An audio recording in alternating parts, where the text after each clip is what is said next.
Hello aspirants, welcome to another session of the daily newspaper analysis. Before we begin, there is one important thing that I want you all to understand. When you read the Hindu newspaper, it is very important to not just read the news, it is very important for you all to understand the concept behind the news. That is what the toppers, when they say and ask you to read the newspaper, they ask you to read between the lines. When they ask you to read between the lines, it means that you have to understand the concept on which the news is based. Fine. So today I'll show you how it should be done. Firstly, we look at these. This is something about me. You can follow me on these social media handles. These are the topics that we are going to look at.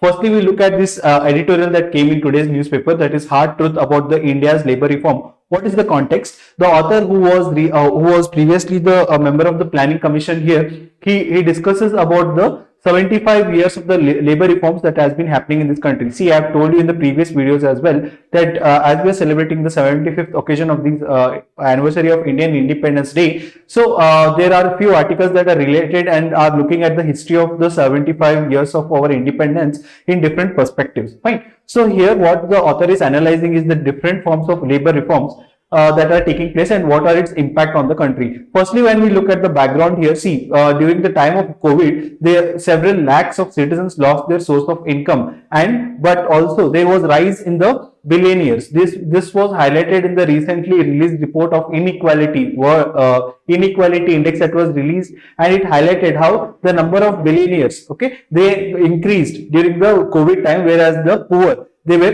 they were not able to increase their livelihood as well as their income. And moving ahead, what the article talks here is one of the biggest socio-economic challenge in India is inability of lack of people to earn adequate income and livelihood. This is because, see, what is happening is the quantity of employment has been decreasing over the years.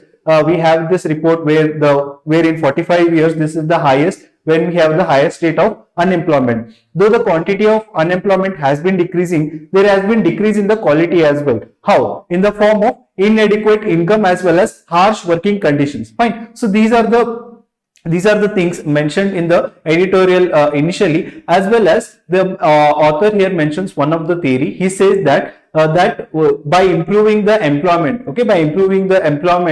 through the ease of doing business, there is an expectation that the investment in business will also improve, as well as the livelihood of the citizens will also improve. And based on this theory only, the labor laws have been added, is what the author is talking here. Then, when you look at the labor reforms in India, the labor reforms in India, first you have to understand that labor is a subject that comes under concurrent list. Concurrent list means both the union government as well as the state government have the power to implement the labor laws as well as make changes in the labor laws. And Rajasthan was the first state to introduce labor reforms here. What has been the impact of labor reforms? The author here cites one of the important reports published, that is the V.V. Giri National Labour Institute report. What has been mentioned in the report here? He has mentioned that the labor reforms are not the sole factor that impact the business investment, as investors do not employ more people because it has become easy to remove them. Why? Because right now, whenever you go for employment, both in formal sector as well as the informal sector, there has been increase in the contractual labor. That is, the labor has not become permanent, but it has become contractual, so that where the employers can remove the employee whenever they want.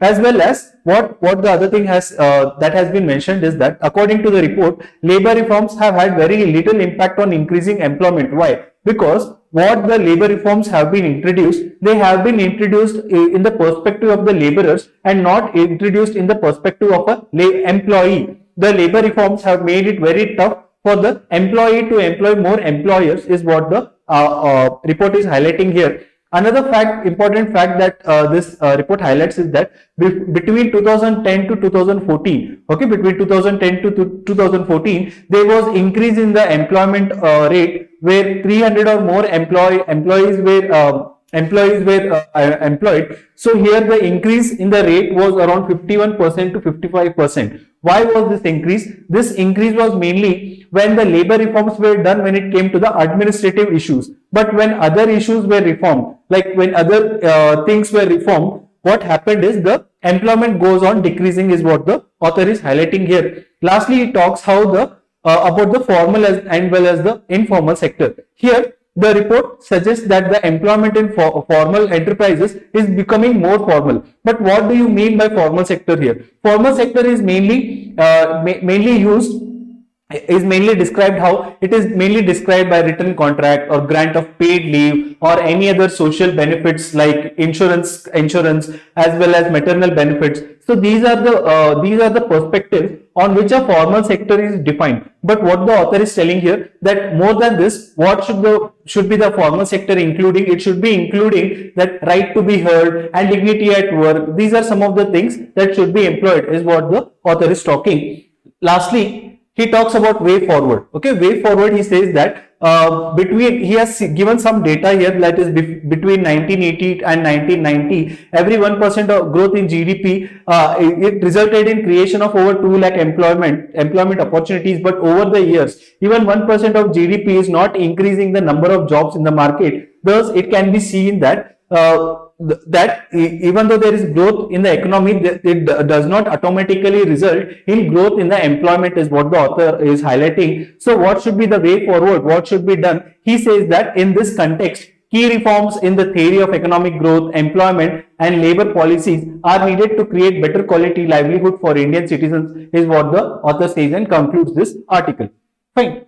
Moving ahead. So this is another issue that has come in today's newspaper, that says that border states told to watch out for demographic changes. See, this the Home Minister was addressing this issue during the National Security Strategy Conference that happened recently. Please remember that this conference was organized by IB, that is your Intelligence Bureau. So what has been the issue here? There has been a issue that the issue that was highlighted in this conference was that in the states of UP and Bihar, there has been rise in the Muslim population. Okay, there has been a rise in the Muslim population in the border area districts, and thus the Home Minister here has asked the states to use the 5G technology as well as the latest National Automatic Fingerprint Identification System, okay, which was launched this year, to use both this system and to identify the demographic changes that has been happening in these border states of UP and Bihar as well as other states. Please remember, there is one more thing that you have to understand, that is about the NAT grid. Okay, NAT grid is a very important concept that has been in use this year. NAT grid was established in 2008 after the 26/11 attack. Okay. So what was the intention of this NAT grid? The NAT grid intention is to have the intelligence and security framework, okay, so that all the regions in this, all the regions as well as the agencies which are involved in criminal investigation as well as policing system, all are integrated in one system where the information is exchanged very fast. It is your national grid, okay, NAT grid. So this is the framework which provides for intelligence as well as security issues here.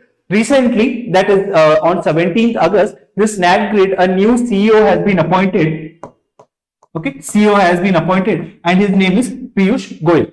So please remember this fact, NAT grid, recent CEO, it is Piyush Goyal. It is IAS Piyush Goyal, it is not your minister. Okay. Then moving ahead, this is the news that has come that says that bustard adapts to produce 2-egg clutch. Okay, so what is the news here is that previous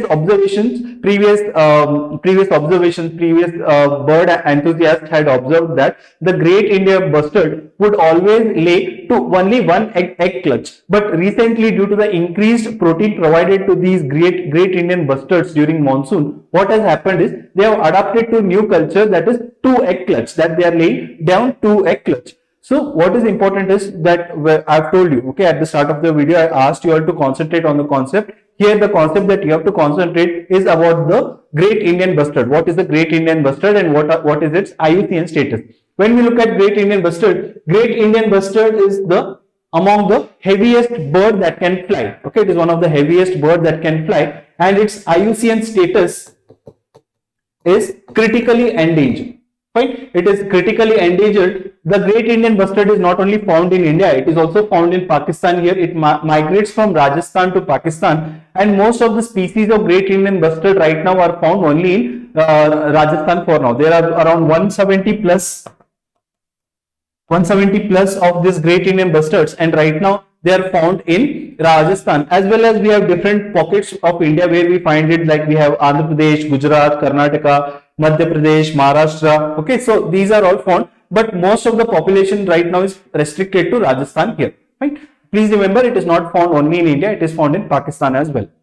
Then moving ahead, see, China tests air defense system near Indian border. See, China has tested its HQ-17A missile. This is the SRSAM, that is short range surface to air missile. Fine. So where was this tested? This was tested in the Karakoram ranges, as well as this was tested on August 15th. So again, the concept here becomes important. The concept is your Karakoram ranges. See, Karakoram ranges is a very important location. Especially your Karakoram Pass. If you look at your map here, okay, Karakoram Pass lies between India and China. Okay, it lies between India and China. It lies very close to the LAC. Okay, it lies very close to the LAC, that is your Aksai Chin. Fine. As well as it lies very close to this area, that is Siachen Glacier.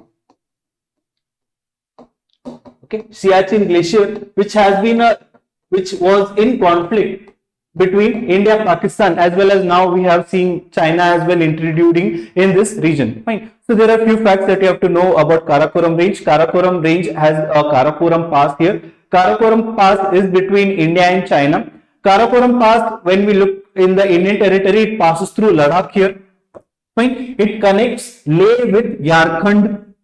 Okay, the speciality of Karakoram range is you will not find any vegetation or no snow. Okay, Karakoram range has no vegetation, no snow because of the high wind speed. Fine. So when you look at the news here, please understand the concept what the news is based is. Please read between the lines. Please look at the concepts that have been given in your static syllabus. Okay, that becomes very important. Fine. So the lastly, this is another news that came. See, Supreme Court hears plea to monitor drug pricing. Okay, so what is the issue here? The issue here is that recently the Dolo 650 tablets, okay, to advertise this Dolo 650 tablets, what has been done is that there has been a use of unethical practices, and Supreme Court has intervened, and some of the NGOs as well as your civil society groups have filed a petition in Supreme Court to monitor the drug pricing.